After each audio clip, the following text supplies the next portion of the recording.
So today I want to talk to you about one of the therapeutic approaches that is often used in counseling by therapists of whatever kind of flavor, as we've talked about in another one of these videos. And it's cognitive behavioral therapy, CBT.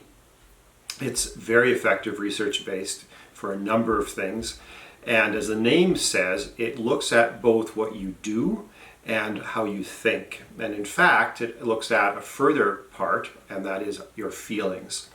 And when I explain it explain it to clients, I often will start off by saying we look at CBT as contributing to a downward spiral. So we can start with any one of those three because the key thing is that they interplay with one another reciprocally. So if you have certain beliefs, assumptions, thoughts, you are going to tend to have those reinforced by your feelings, by your emotions. And because you feel that certain way, you are also going to tend to act or behave in a certain way. So let's start off with feeling. Okay, so if for some reason a mood hits you and you're feeling very low about yourself, you're going to tend to act in a way that probably betrays that you don't have a very good self-concept at that time. You're going to withdraw from people. You're not going to interact with them.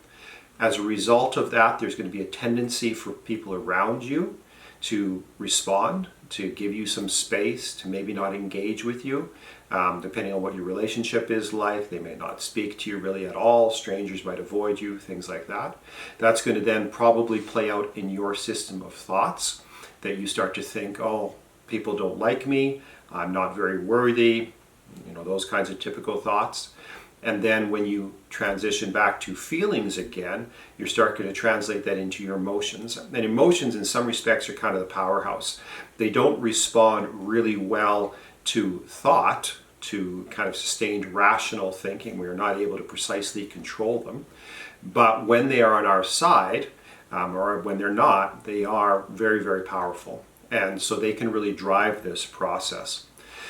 And so I'll talk about this as often a downward spiral. So it can feed into depression, it can feed into anxiety, it can feed into relationship problems.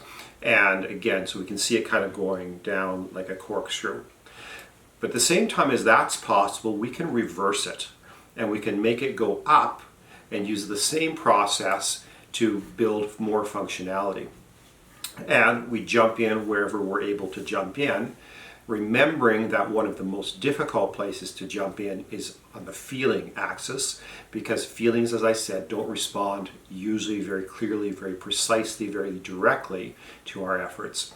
So we might drop in at the action component and start acting like we are in a better mood than we're actually feeling. Some people might talk about this as faking it till you make it, because it's a nice little rhyme.